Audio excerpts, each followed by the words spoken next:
in this lab, we're going to be looking at identifying different types of forces. Things like the applied force, where you are physically pushing or pulling on something, or something else is physically pushing or pulling on something. There has to be direct contact. There's friction, which causes things to slow down and eventually stop moving. That's coming from the rubbing of things together and the force that opposes the motion as they move. So like this rolls really nicely because there's only a small point down here at the bottom that's making contact or rubbing against the surface. But something like this stack of paper towels has a lot of area that's constantly rubbing against this, and so I can't really move this paper towel stack like the ball can. It stops itself from moving because of all the friction that's opposing the force I'm pushing this way, friction's pushing back this way. Okay. There's also air resistance, which is a kind of friction, but in the air. You basically have stuff running into the air particles as it's moving through the air. This takes place especially when something's going far distances through the air, but there's still a little bit of air resistance across short distances also. We also have things like tension and spring force. Tension is the force that happens through a string. So if you have like a rope or something that you're using to hold something up, you have a force that opposes something else. And then spring force is basically the same thing, except for something that is spring-shaped that can compress and stretch. It's like a rope is basically like a very, very thin spring in a sense. So we're gonna look at some examples of those. Those are called contact forces, where something has to physically be touching something else in order for that force to happen.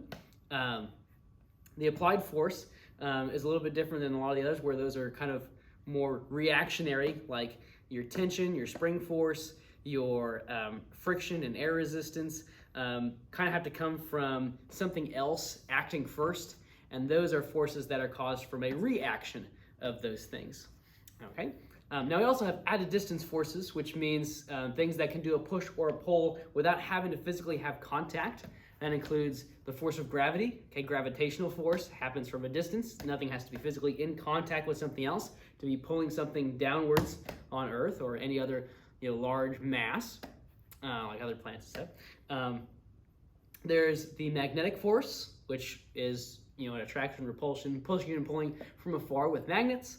And you can also have the electric force, which does a push or pull, kind of like magnets or gravity, but with electric charges. So stuff that's positively or negatively charged, stuff with static electricity, that kind of thing. So those forces can act at a distance without physically needing to be in contact with something else. So they're at a distance forces, or action at a distance forces, instead of contact forces.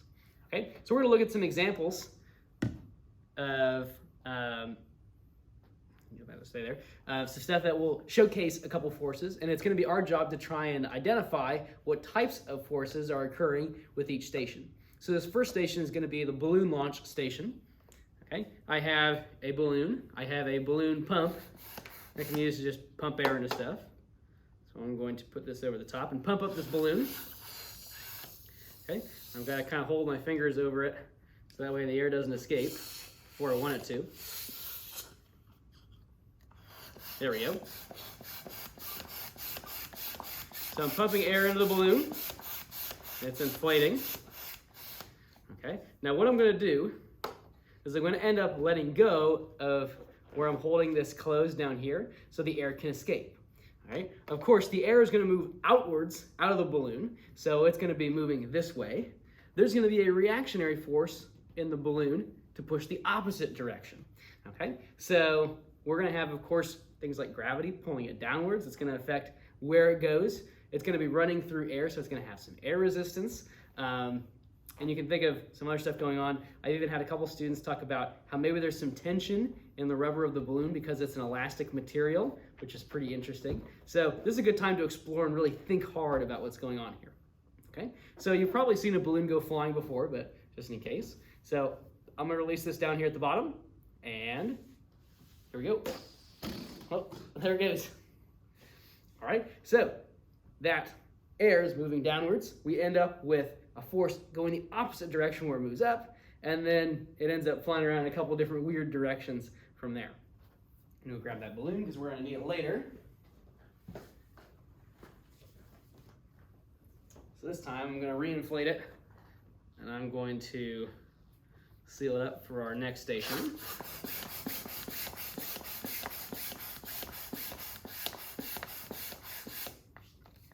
I guess it's not the next station, but it's 2 stations from here.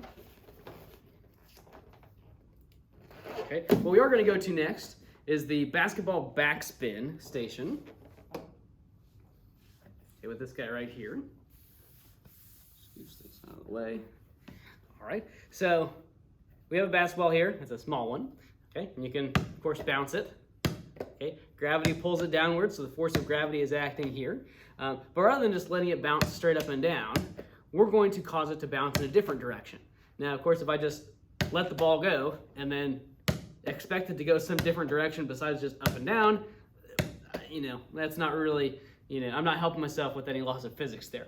So if I do want it to change direction, instead of just going up or down, I need to give it some kind of spin, okay? In other words, I need to be able to get it to hit the ground or hit the table in a way that causes it to move one way or another. So it kind of needs to be in motion going one of those directions. So there can be opposing force when it hits that surface. Okay? So instead of just dropping it straight up and down, if I get it to, say, spin this way, when it hits the table, it's going to still kind of be spinning a little bit this way, which is going to cause its motion to go like this. Okay? So something like this. And it moves back towards me. I still drop it straight down, but it moves towards me. Okay? Or I could spin it the other way and it moves away from me. Okay? I could spin it to the side and even get it to maybe hopefully get up on this table here. Oh, close. Let's try it again. Yeah. Here we go. So the spin you put on the ball can affect which direction the ball goes. All right? So you might think about what kind of forces you would count that as. When the ball makes contact with a surface, is maybe there's some friction there that causes it to not just keep rolling or sliding on the table surface, but cause it to change directions a little bit, to move backwards or forward, whichever way you're spinning it. Is there an applied force here? So stuff to think about. That's the basketball backspin station. Next, we're going to look at the bending water station, which we're going to use that balloon for. Okay, so we're going to use a charged up balloon for this. So I'm going to rub this on my hair and get it all static up. So I have some electric charges charged up on here. So this is going to use negative charges, and then we're going to use that negative charge to move a stream of water. Water is made of particles that have charges, so we should be able to get those charges to move around a little bit using the charge on this balloon. So I'm going to move the camera a little bit over to here.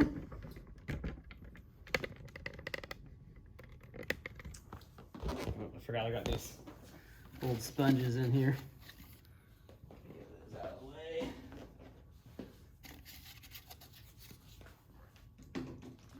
Get this box out of here. Okay. So we want a nice steady flow of water. We don't want it moving too fast, and we also don't want it to be all broken up into a bunch of little droplets if we can help it. Yeah, that's pretty good right there. Okay, so again, our water has some charged stuff in it, and we're going to try and move those charges around by using some charges on this balloon.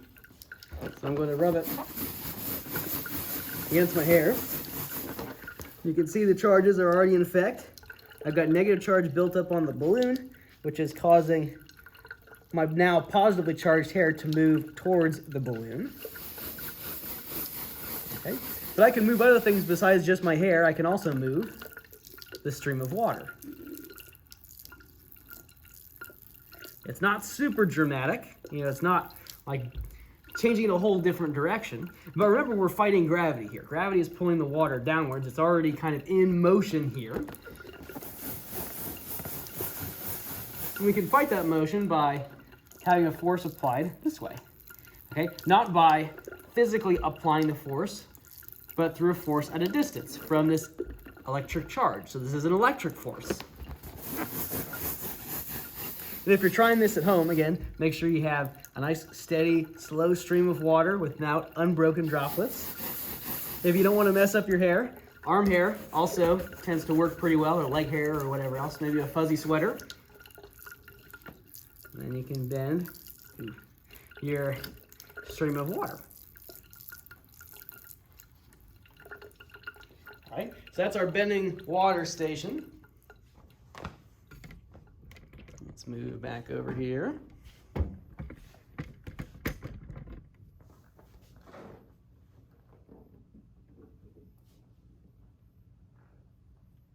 right, next up is Euler's disk, which is this guy right here. Okay, so Euler's disk is this guy. It doesn't seem super interesting just at first glance. It's just kind of a metal disc, kind of heavy, kind of hefty. Okay, but what's going to be interesting about it is how we spin it and how it acts as it spins and slows down. So I'm going to set it on this platform here. Okay, the first time I'm going to do it, I'm just going to spin. Whoops. Well, let's just get to it. I'm going to kind of tilt it at an angle when I spin it. So it's going to be kind of resting on a corner. All right, like not quite, like that.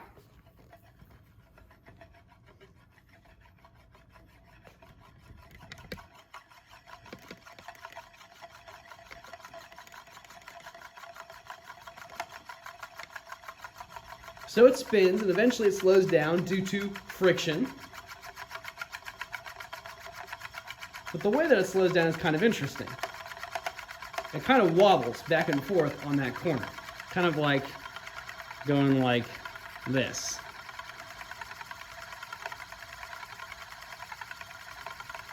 So it's kind of hard to tell on the camera, but it's not spinning around so much like this, and it's starting to do just more stationary wobbling like this. And it can go like this for quite a while.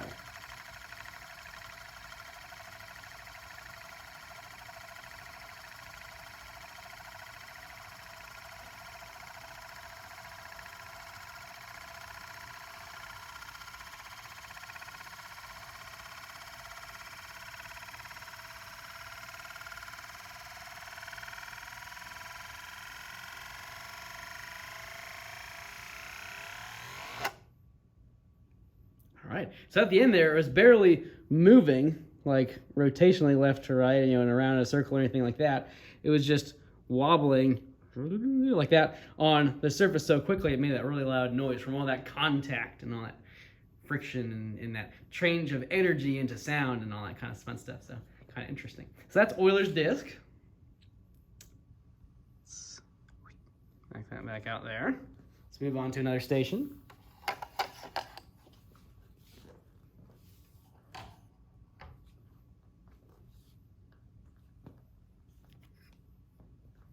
Next, we're going to look at the foam ball popper. So this is our popper or our foam ball launcher. Either one, it might be worded one way or the other on the page. Okay, so it's got these foam balls on the inside here, right? And this uses air pressure to launch these out. Okay, now if you do it slowly, nothing's really going to happen. Okay, we need a quick buildup of air pressure to launch these out of here. Okay, so instead of just moving it slowly, I need like a quick, like that. Okay, where we build up a lot of air pressure in a sudden motion. All right, that causes the balls to go flying. So as I open this up, you can see there's plenty of air back here, and as I push this in, that's just decreasing the volume of air on the inside. It's basically pressurizing it. It's putting force going this direction, where the air has nowhere else to go but out this end. And if the balls are in the way, it's going to launch them out to get them out of the way. Like that. Okay. Now sometimes you'll need to kind of pump it twice to get a ball into the front to get it ready to launch. There you go. And then when you're done, you can just unscrew the cap, put it back in, screw it back on, and then you're ready for the next person to use it. Okay, so that's the foam ball launcher, or the foam ball popper. And that one's a little bit trickier because there's not as much direct force that we're doing. We're just kind of moving our hands back and forth. The air is doing a lot of the pushing there. So you might have to think about what the air is doing to cause the balls to move out of there. Next up is the gyroscope, which is this guy here.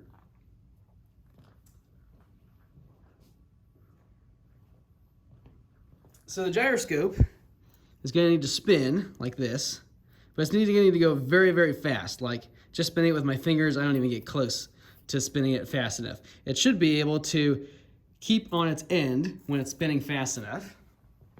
So if I try and spin as fast as I can with my fingers, yeah, no, that's not enough. Okay, so to do it, we're going to use this little hole at the top here. We're going to thread this string through. Let's see if I can do it while looking through the camera. It's a lot easier when I'm, ooh, not quite.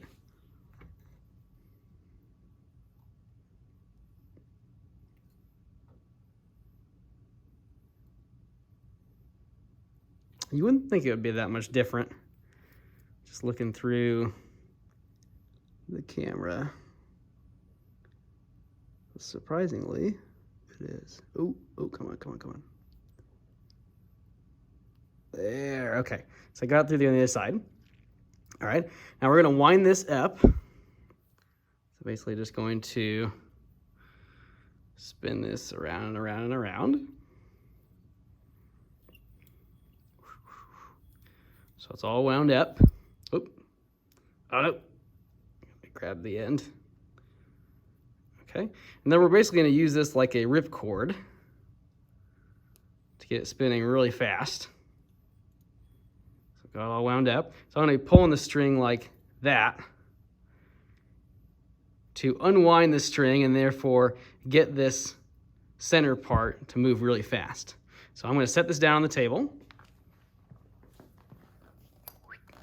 And again, if I do this right, I'm going to get the center spinning so fast that it'll be able to keep itself right side up. So here we go. Like so. You can even pick it up and set it on things to balance it. Like that. If I haven't taken away enough of its energy yet, I might be able to balance it on my finger. Like that.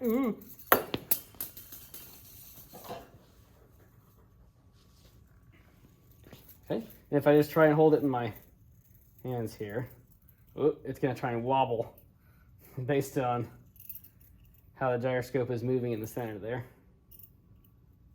Ooh.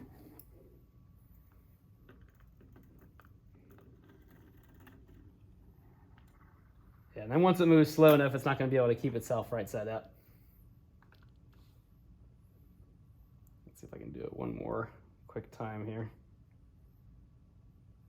Okay, thread that through, and wind it up.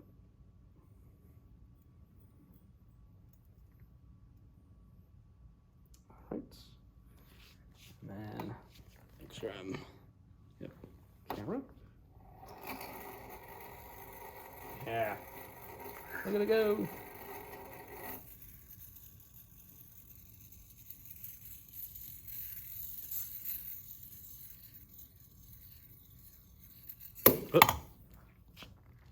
All right, that's the gyroscope. So again, think about what kind of forces are involved with the string. Okay, as you pull on the string, that's going to be tension, right, which is kind of like a mini spring. You've got a force that you're applying on something else without having to physically grab it. You're grabbing it from the other end of something. So I can pull on the string, which has tension going this way, to pull in the same direction I'm pulling. All right. And of course, the gyroscope doesn't kind of spin forever, so I can tell you something. All right, next up is the hanging magnet.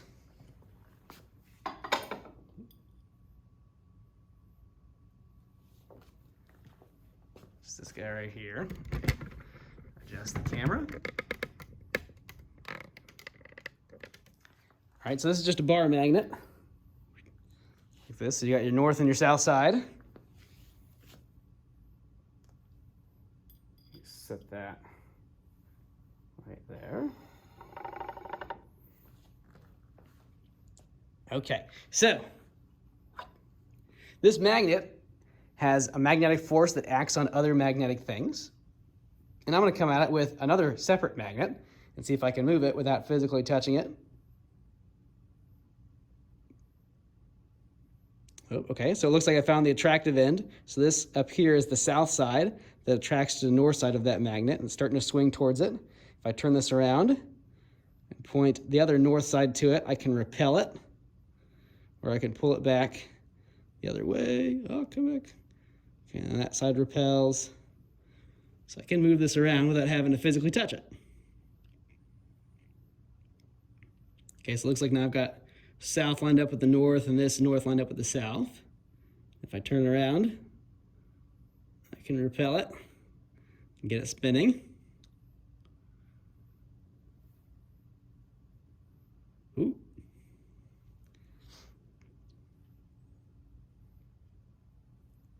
Now once it starts spinning, it's not going to spin forever. At some point, it will stop spinning, right? Once I just kind of leave it alone, I'm not prodding at it with the other magnet. So you can think about what slows it down. You can think about, the force that's pulling it downwards to allow it to rest on this little hanger here. You can think about the force in the string. There's a lot going on here, not just the magnetic force that's coming from these. So it's a pretty good station to think about. That's the magnet hanger station, or hanging magnet, I guess. Hanging magnet station.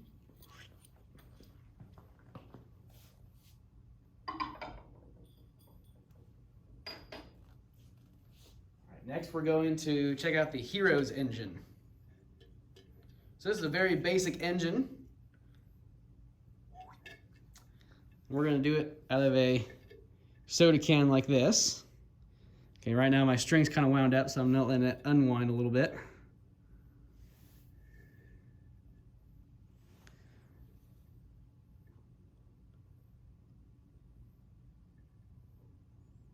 Okay, so we're going to move this over to the sink. So in this can, I have basically nothing. It's empty. But I do also have holes on the outside of it there, and there, and there, and there, where stuff can come out of the can, like, say, water. So I'm going to fill up the can with water.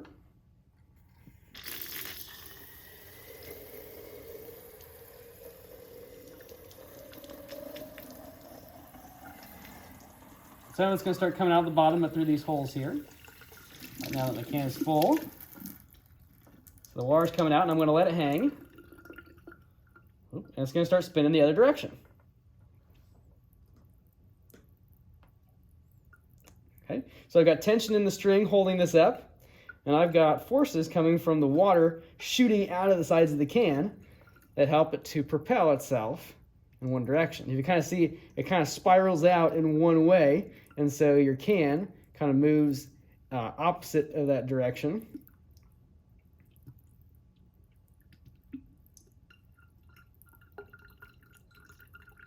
And then as it runs out of water, now that the string's all spun up and wound up, it's going to turn back the other way to unwind itself.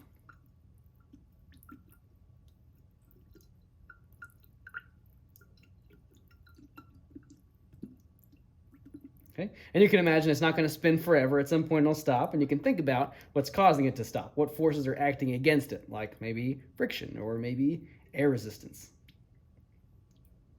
All right, I'm just going to let that sit in the sink.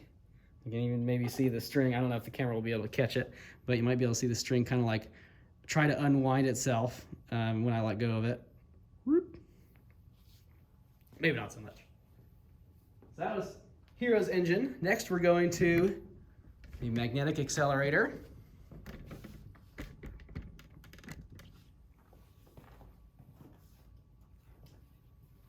This guy right here. Okay. Now the first thing we're going to do with this is not actually going to be with magnets. It's not going to really be anything super special. I just have two steel spheres here. I'm going to put one in the center of this track. I'll put one up at the top of this ramp. So we expect this one to start rolling down towards this one. and collide with it, and we're going to see what happens to the both of them.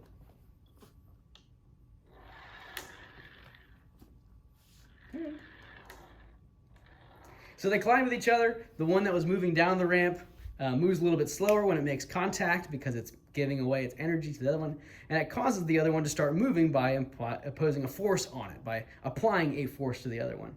Now, they both stop moving at some point, thanks to friction, but we might be able to change how this goes if we include a magnet. So I'm going to actually leave these two here. Okay. This steel sphere doesn't really look any different from the surface, but this guy is magnetic. Now you might have noticed something interesting there. So let me put those back. Okay, I'm going to try it from the other side this time. So again, these are our regular ones. They're not magnetic. Okay, I'm going to bring the magnetic one closer to these guys. So notice how this one kind of got closer to the magnet and kind of left this one behind. Let's see what happens if I bring this a little bit closer, a little bit faster. Ooh. So we kind of gave this enough force to pass through to knock that one away for a second, which is kind of interesting. So again, this is our magnetic one on this far end. So we're going to set that there on the track. I'm going to use one more steel sphere, like this guy, okay, to run into these guys here. So it's going to hit the magnet first. You can imagine that as it gets closer to the magnet, it's going to attract to it. It's going to move faster towards this, okay, and there's going to be a magnetic force that pulls this guy in that direction, which means it's going to hit the other ones with more force, which is going to transfer more force to go that way for the other steel spheres. So let's try it. Bam!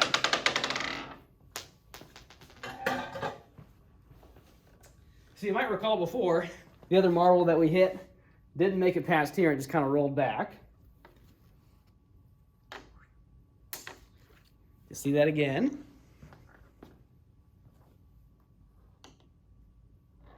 Bam! That's moving way faster, with way more force, thanks to that magnetic force. Okay, so that's our magnetic accelerator.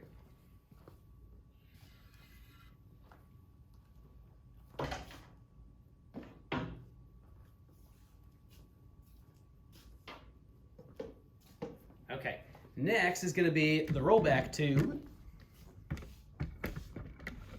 Set this here. So I've got just an old cardboard tube. Sounds like it's got something inside it. So I'm just going to roll the tube.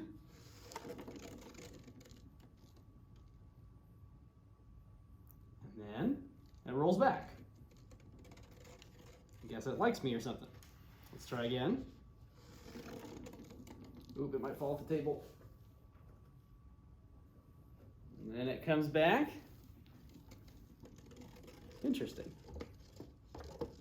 Okay, so what's going on inside here is pretty interesting. So I'm going to open up the lid and show you. So this red thing here is a rubber band. So there's the rubber band inside there. And you might also be able to see there's a battery hanging in there. That's not for any electrical purpose. That's just something heavy in there to weigh down the rubber band. So as this turns, move that out of the way. So as the tube turns, the battery is going to kind of stay in the same place. It's going to keep hanging, which is going to wind up your rubber band. Okay, and as that winds up, it's basically going to be like a coiled spring. It's going to need to unwind itself. So it's going to have to turn itself back the other way. So as your tube rolls one way, the rubber band is going to get kind of twisted up and wound up, which means once it stops moving, it's going to have to untwist itself, which causes motion in the opposite direction.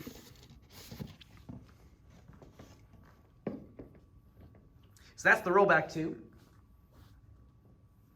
Next up is the slat bracelet, which is this guy right here. Okay, it's got a ruler on one side, just, because why not? Might as well have something on there. Okay, so this guy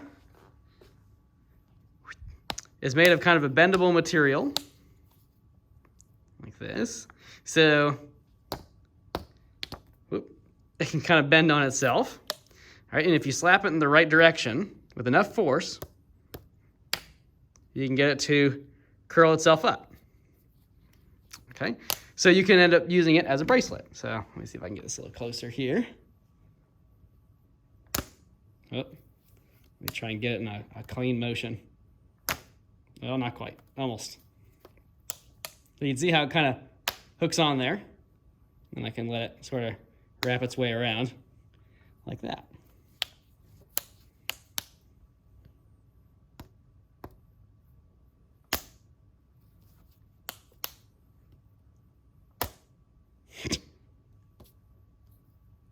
There we go. Okay, so that's our slat bracelet. Okay, so we apply a force that causes it to snap itself together like that. You might think about what's on the inside of here that's causing that bending. Okay, once I get it going, it really bends. Like it wants to be rolled up. I'm kind of keeping it unstable if I try and hold it straight up and down like this. If I just kind of let it pop, pop, pop, it tries to roll itself back up into a circle like that. So that's our slat bracelet. The last station we're going to look at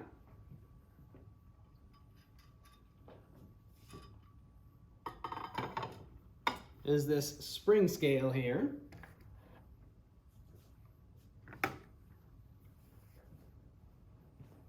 Okay, let me adjust the camera here.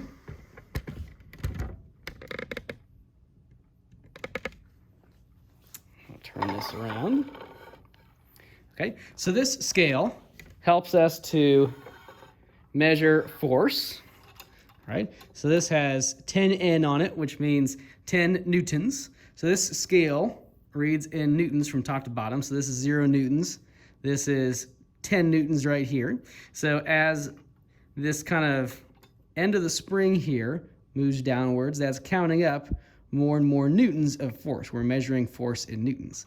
Okay. Now, in order to pull that spring down to count up newtons of force, we have to be pulling on this spring harder and harder with more and more force. All right. So I'm going to back this up a little bit, bring this downward, and see if I can zoom it in a tiny bit. Okay. So I'm going to start by hanging a small light mass on this. Okay. So when I set it on here, we have gravity pulling the mass downwards, but it doesn't just drop totally. It stays hanging in the air because the force of gravity downwards is not enough to fight the spring force of the spring inside here going up. Okay. Now, if I had pulled harder on this, then it would go farther down, but the weight of the mass alone, as force of gravity pulls down on it, isn't enough to move the spring any more than that. So it barely even registers on our force gauge here on our spring scale. Okay, so let's switch it out for something a little heavier. Let's jump to something like, let's do this guy. All right, so I'm going to hang this on here. All right, that pulled it down a little bit, pulled it down to about the 2 Newton spot. Okay, so you can kind of see how the spring moves. So there it is relaxed, and then when I drop that on there, moves down. All right, let's do a bigger one. All right, this is 500 grams, hooking on here. I pulled it down quite a bit. That's about 5 newtons or so of force that the spring has to put in this way to resist the force of gravity going down this way. So as the force of gravity is pushing this down, the spring force is going upwards in reaction to that. Okay, let's try like a really big one. Yeah, this guy right here. All right, so we're going to set this onto here. Ooh. It almost makes you feel like it's going to break the spring or something. Let me back that up a little bit more so you can see just how far it went. There it is without. And then we let it hang. That is just about 10 newtons of force right there. All right. So that's our spring scale. This is one of the ways we can measure force in the laboratory. All right. So that's all 12 stations. You only need 10 of those for your lab, but you're welcome to try out the others. But those are the ones you have to check answers for and write observations for.